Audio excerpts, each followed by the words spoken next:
Here we are, our last section, section 7.7 on probability. And we're going to be looking at a frequentist or classical type of probability, which is basically the ratio of an outcome occurring divided by the total number of possible outcomes.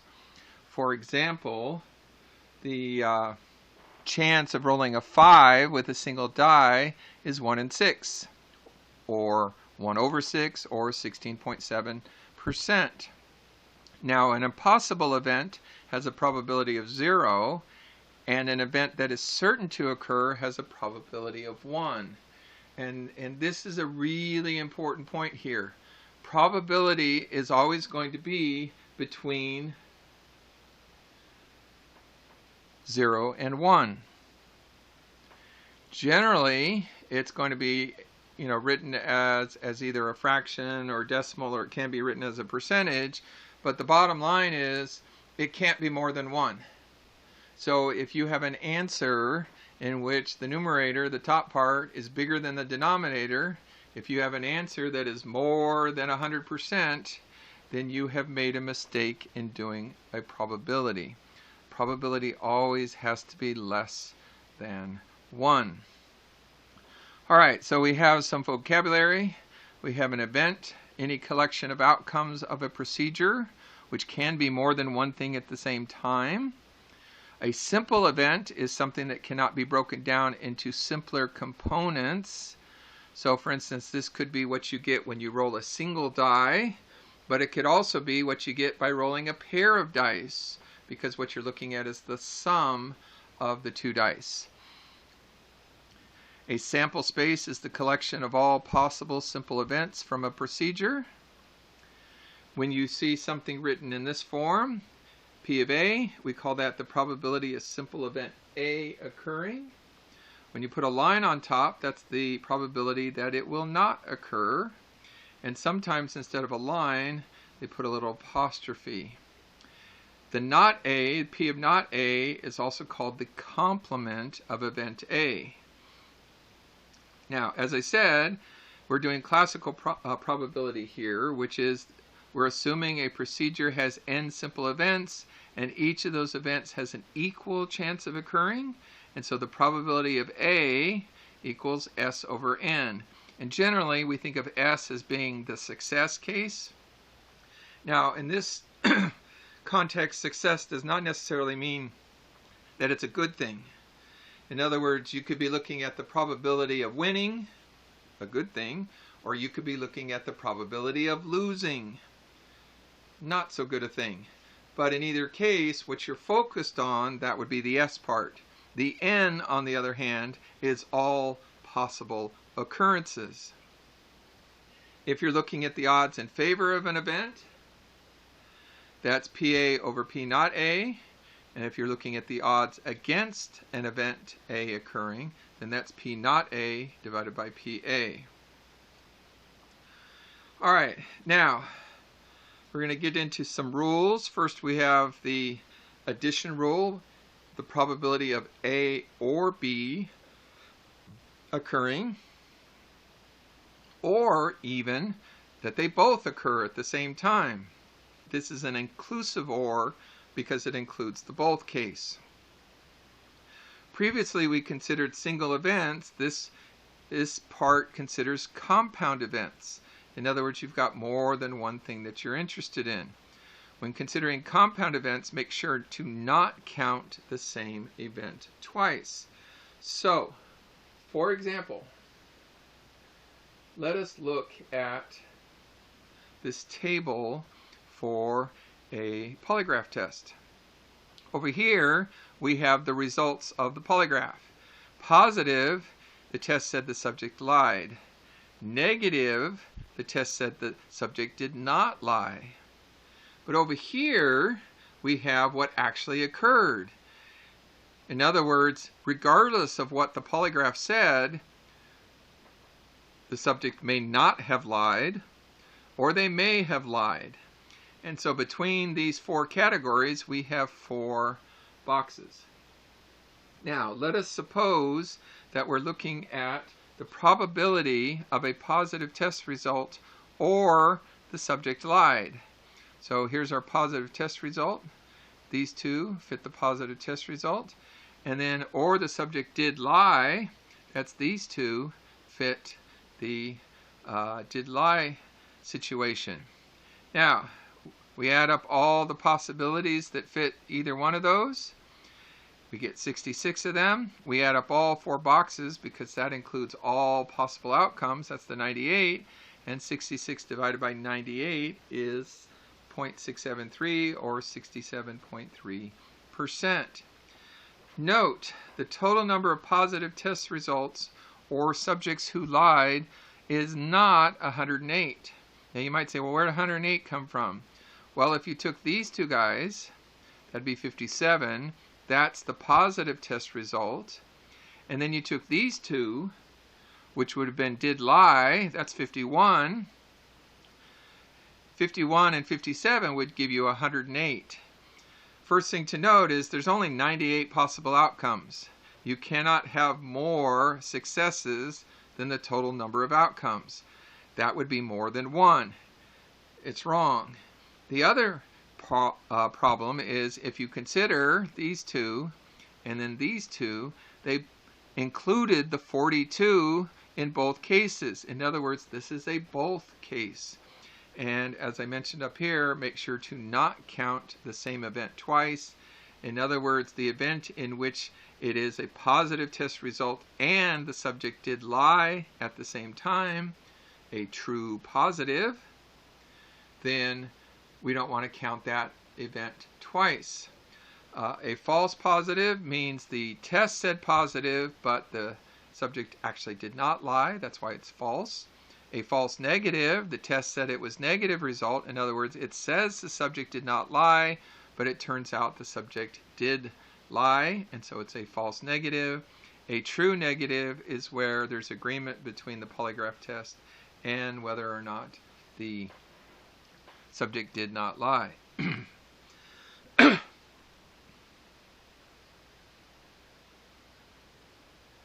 Okay, P, A, and B is the probability that both A and B occur in the same trial. And so we have the formal addition rule. And basically the formal addition rule of P, A, or B is PA, the probability that A happens, plus, that's why it's the addition rule, the probability that B happens, subtract the probability that both happen at the same time. In the above example, the probability of a positive test result was 57 divided by 98. That would have been the PA. The probability the subject actually lied was PB, 51 out of 98. That 51 came from these two.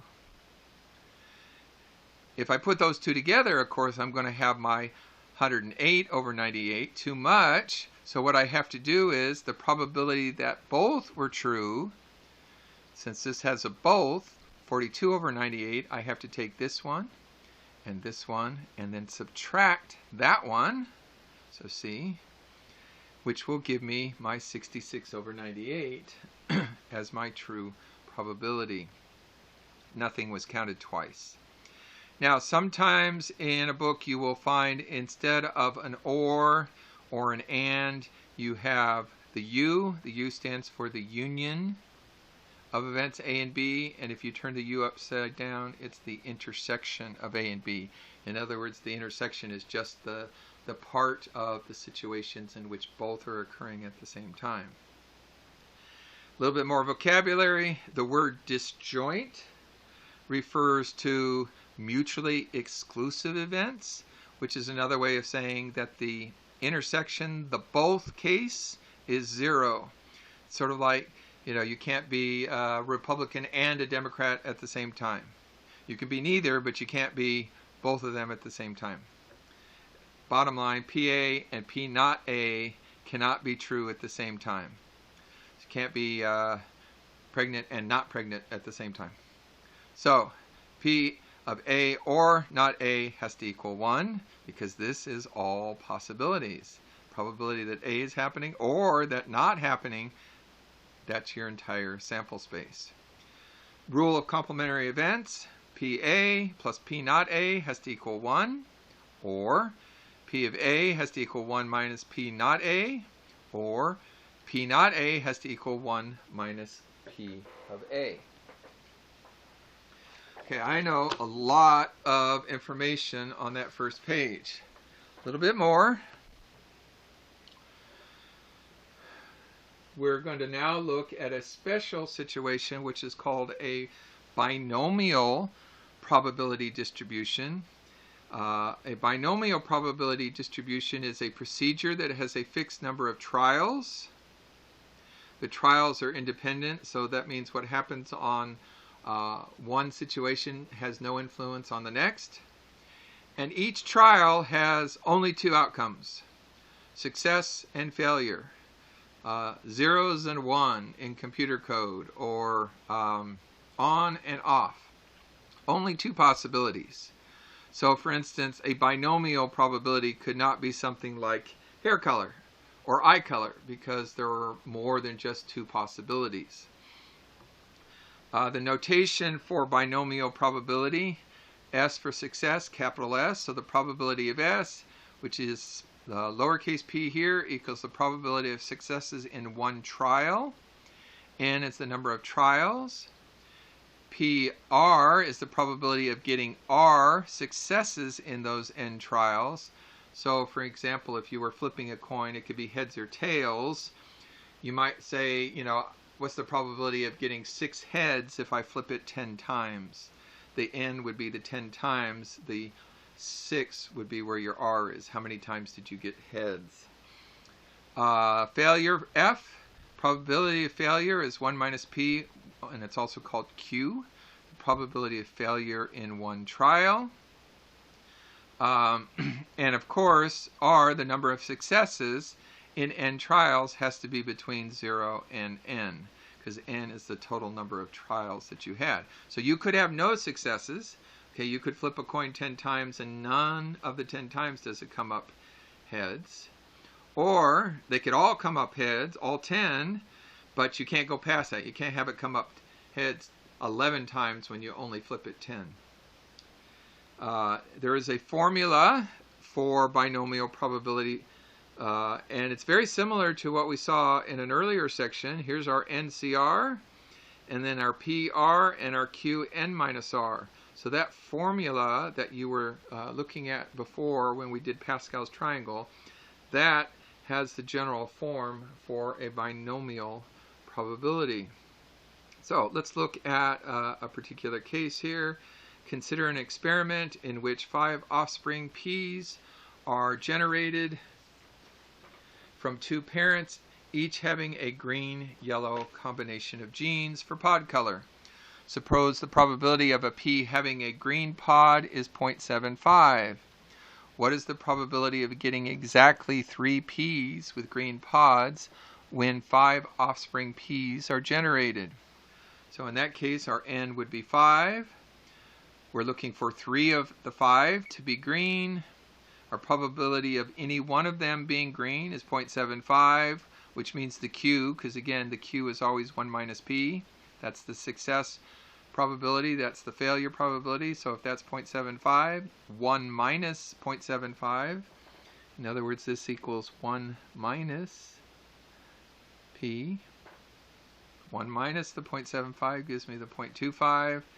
So we have probability of getting 3 of them to be green will be 5C3. Please note we're using C because all we're looking for is the combination. The order doesn't matter. 0.75 chances of success, that's the P here, 3 times the probability of failure, that's the Q, times the rest of them. So 5 total, so if that's 3, that has to be 5 minus 3, which is 2. You go ahead and multiply everything together and you end up with 0.264 or 26.4%. And so that is all the information. I know it's a lot, but fortunately you have a little bit of time to get going on this before it'll have to be turned in. All right, so now let's look at doing some probabilities. We want to find all these various probabilities. So first off, we want what's the chance of getting a 10 when we roll a pair of dice and then we do their sum. So, you know, the first question is, it's like, all right, well, how many ways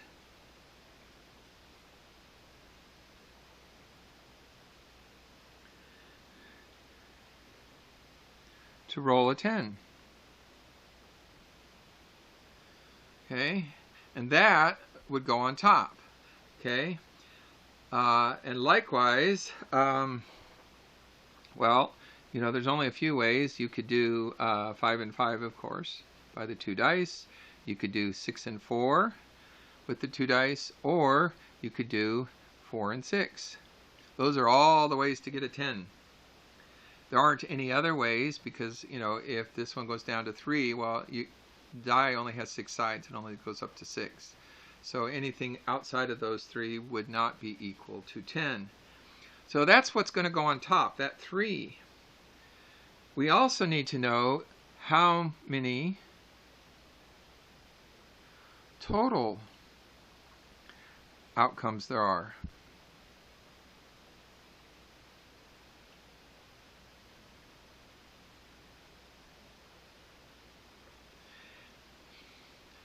And that would mean kind of doing what I did here, but we need to go through all the possibilities.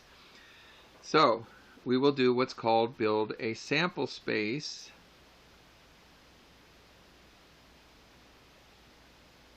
to figure out what all the possibilities are. So first off, you could have snake eyes, a pair of 1s. Those would add up to a 2. To add up to 3, it's going to be 1, 2, or 2, 1. In other words, each individual dice could be a 1 or a 2.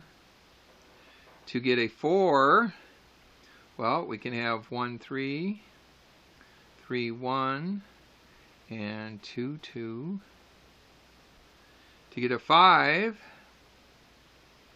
we can have a 1, 4, 4, 1, 2, 3, 3, 2. To get a 6, we can have a 1, 5, 5, 1, 2, 4, 4, 2, and 3, 3. To get a 7, we can have a 1, 6, 6, 1, a 5, 2, 2, 5, a 3, 4, and a 4, 3. To get an 8, we can have a 2, 6, 6, 2,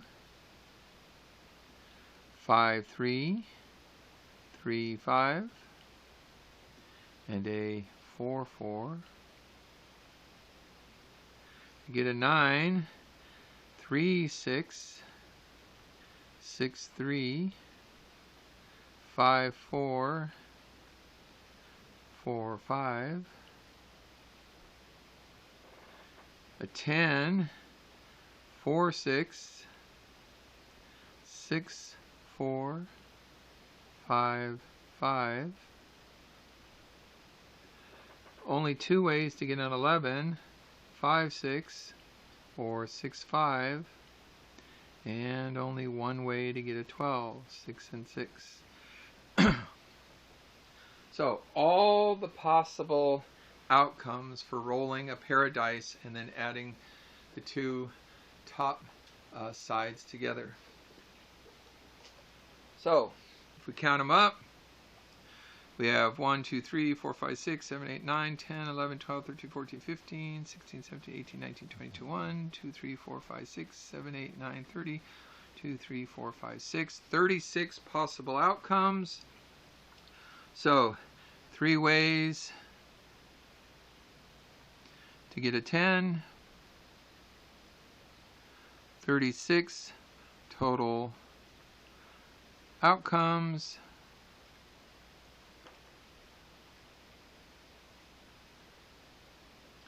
So the probability of getting a 10 is 3 over 36, which reduced is 1/12, also equals 0.0833 or 8.33%. Now, please note, when you have a fraction, that's fine, though I would prefer them to be reduced. But what I would really like most of the time is a decimal, like this, in which you have 3 decimal places that don't include any leading zeros. All right, what's the probability of getting a face card, which means drawing a jack, a queen, or a king from a regular deck of cards? Well, there are 4 suits. So you have hearts, spades,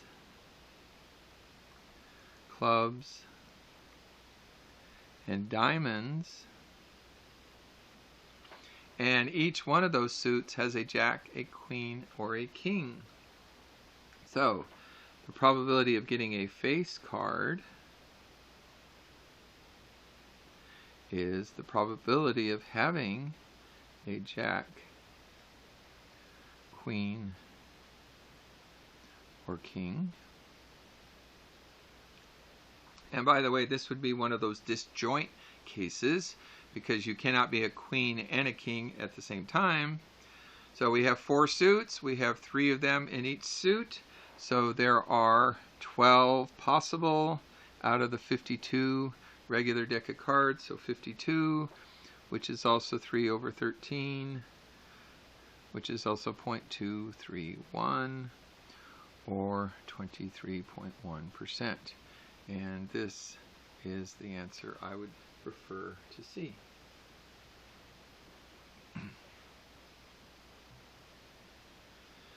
Now, we want to know what is the probability of not getting a 10 when you roll a pair of dice. Okay, and so to write it out fully, that line means P not 10. Well, if there are 3 that are 10 out of the 36, then there are 33 that aren't a 10. And this equals 11 over 12, which is 0.917. However, since I already found out the 10, I could have just said the P not 10 has to equal 1 minus the P of 10. Remember that these two have to add up to 1 because it's either a 10 or it's not a 10. And so this will be 1 subtract 0.0833, which is 0.917.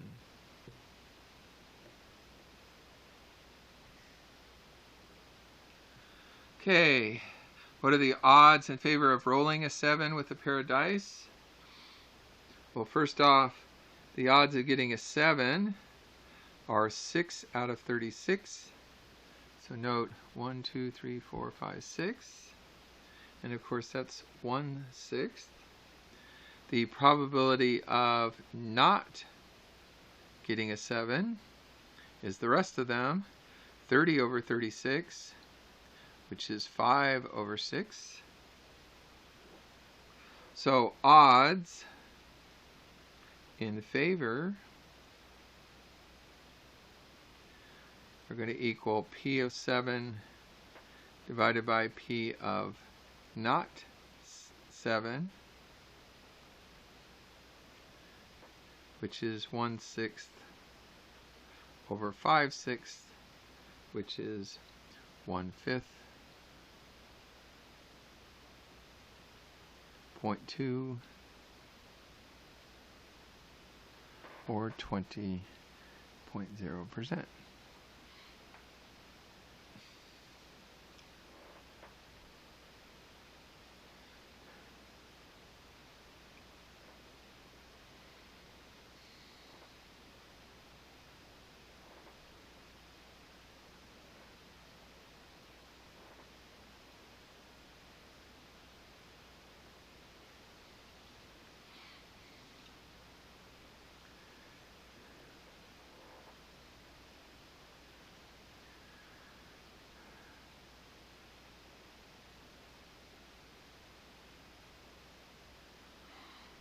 Okay, now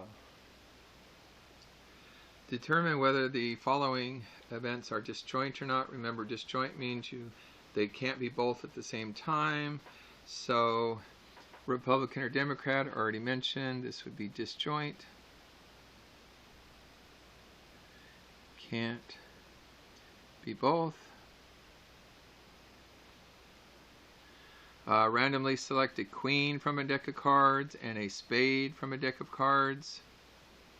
Well, there is the queen of spades, so this one is not disjoint. Can be both. Queen and a spade.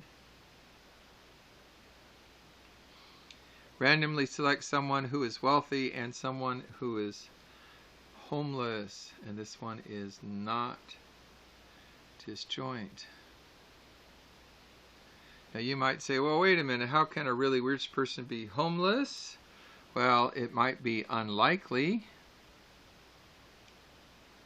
Like, for instance, maybe there's a fire or a hurricane or something and the home gets destroyed, and so temporarily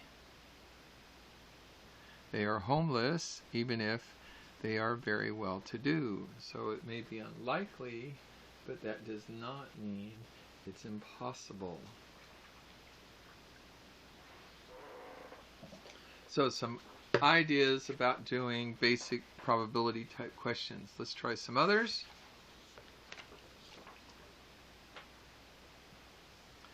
What is the probability of a face card or a heart? So the face card, well, we already did that one. That is 12 over 52. So now we're looking at the addition roll.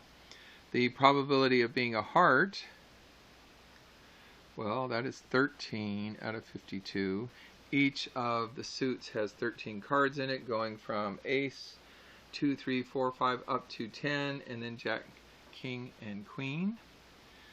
But it can be a face card and a heart at the same time, and so both, well, that's 3 out of 52. So what is the probability of being a face card or a heart? Well, that's the probability of the face card plus the probability of the heart, subtract the both. This one is not disjoint because there is a both. And so we get 12 over 52 plus 13 over 52, subtract 3 over 52, which is 22 over 52, which is also 0.423.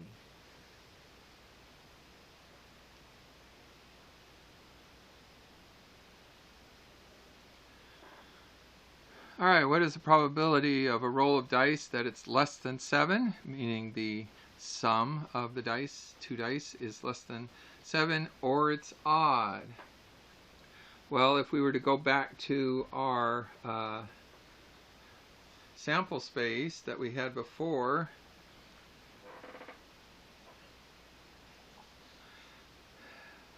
all of these are less than 7. So I have 1, 2, 3, 4, 5, 6, 7, 8, 9, 10, 11, 12, 13, 14, 15. So I have 15 occurrences that are less than 7. So P less than 7, there are 15. What's the probability that it's odd? This is 18 out of 36. And honestly, you shouldn't even have to think about this one because every single roll is got to come up either even or odd. And so half of the time it can be odd, probability-wise, and half the time it can be even. Now the both, again, if we look at our sample space, we want to see the ones that are less than 7 and odd. And so that would be the 3 and the 5.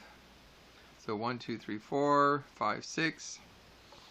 So there are 6 ways to be less than 7 and odd.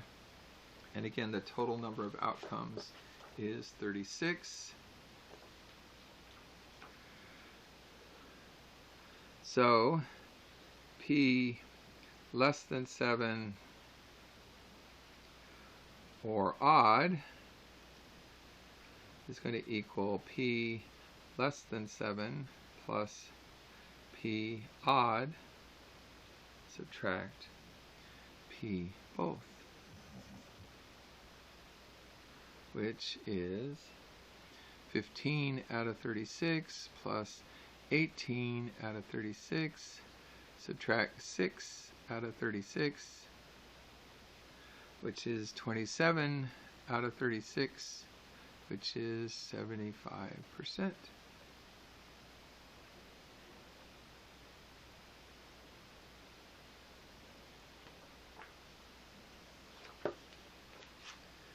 So both of those, A and B, had situations that had a both.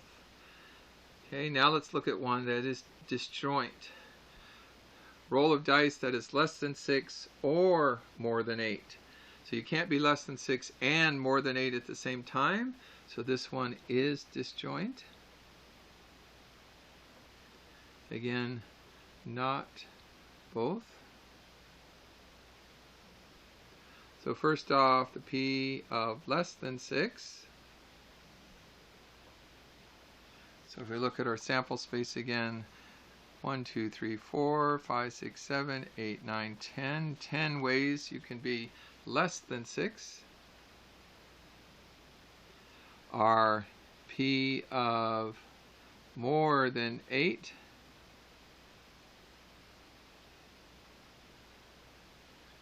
So again, back to our sample space, more than 8, so that's 9, 10, 11, 12. 1, 2, 3, 4, 5, 6, 7, 8, 9, 10. Also 10 there.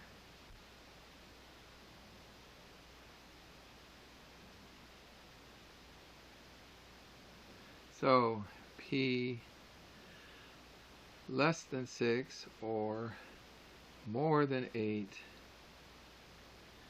is the probability of less than 6 plus probability of more than 8. Don't have to worry about a both, so there's no and situation here, and so we get equals 10 over 36 plus 10 over 36, which equals 20 over 36, which is also 5/9, 5, 5, 5, or even 55.5%, though this is the form of the answer I would prefer. Alright, the next one, we have what is the probability of not being, notice the line, or sorry, skipped one. If the probability of rolling a 7 with a pair of dice is 0.167, what is the probability of not rolling a dice? Well, P of not 7 has to equal 1 minus P of 7. So 1 minus 0.167, which is 0.833. So that's the probability of not getting a 7. And then here, what's the probability of not getting a 10 or a face card? And again, you can't be both. You can't be a 10 and a face card. So there's no overlap. Not both, which means it's disjoint.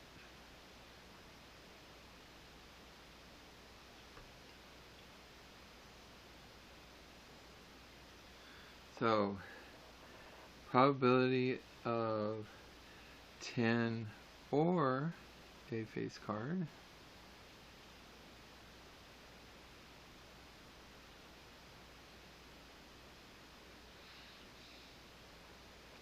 well, there's 3 face cards and a 10, so that's 4. There's 4 suits, so that's 16 out of the 52. The probability of not 10 or a face card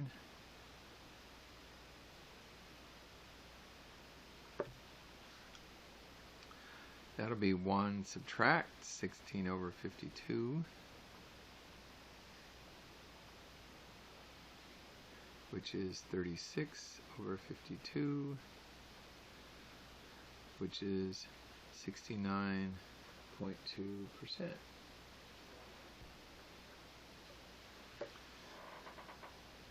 Alright, so on the next couple, we want to see whether or not this would fit a binomial distribution. Again, a binomial distribution means there are only 2 outcomes. So in this first one, treating 863 subjects with Lipitor and asking each subject, how does your head feel? This would be now, okay, not binomial. And the reason is rule 3, not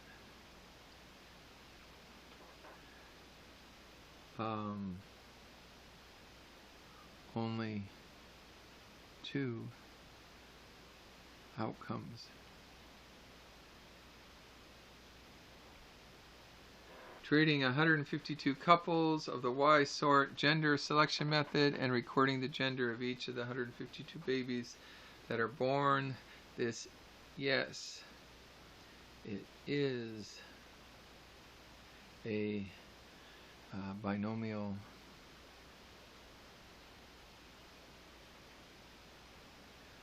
distribution.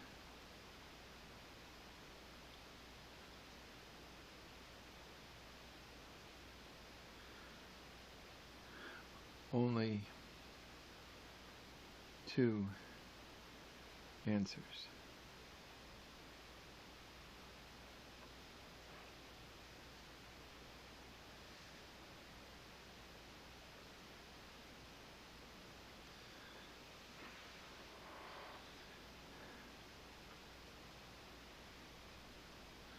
All right, C. 15 different state governors are selected without replacement and the sex of each is selected. This is no, and the key here is without replacement. Remember, probability is the chance of success divided by the total number of chances. I start with 15, but then after my first selection I only have 14 left because I did not put it back into the pile to be selected. And then the choice after that is 13, and so I'm going to have so many over 15, so many over 14, so many over 13. That denominator is changing each time, so they do not have the same probability of success and failure for all trials. So this would go back to rule number 4.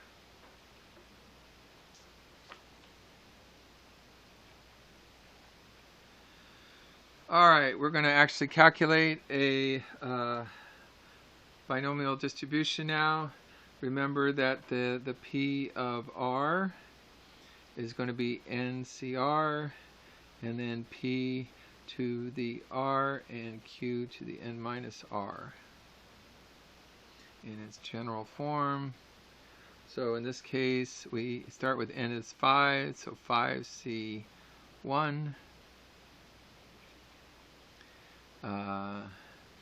Now the p is 0.95. And r is just 1. So note this and this have to match. And then the next one is the p naught a.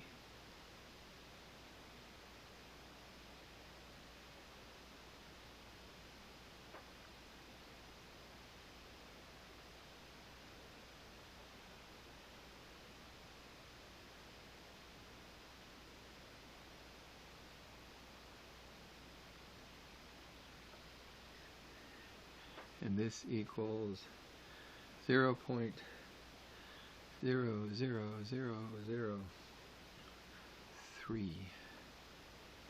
Now, sometimes when it gets to be that small, what you'll see on a table instead is 0 plus.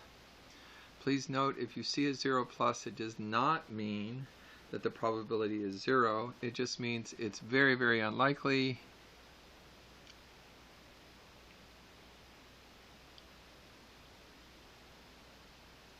You're probably looking, notice that that would be 1%, so that's 1/10 of a percent, 1% of 1%, so here we're less than 1% of 1%. Very, very unlikely. But again, if you see a 0 plus in a table, that does not mean it's impossible. Alright, so last problem. What is the probability of getting 6 questions correct while guessing on a 10-question multiple choice quiz with 4 possible answers like A, B, C, D, but only one of them, of course, is correct? Well, so we want to see what's the chance of getting 6 of the 10. So 10C6. Now, only one's correct, so the probability of success on any one question is 0.25. We want to do that 6 times. If there's one right answer, there are 3 wrong answers out of the 4. So our probability of failure is 0.75.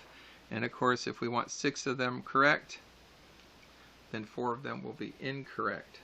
So when we multiply all these things together, that first one's 210. 0.25 to the 6th is 0.000244. And 0.75 to the 4th power is 0.31640625. Multiply it all together, 0.162. So note your chances. Let's say you were totally guessing on a 10-question multiple choice quiz with 4 possible answers on each question. Your chance of getting 6 of them correct is not quite 2%.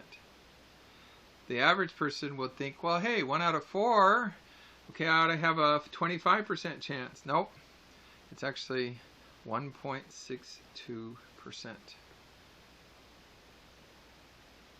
of getting 6 out of the 10 correct. And there you have it, a long but good look at some of the basics of probability.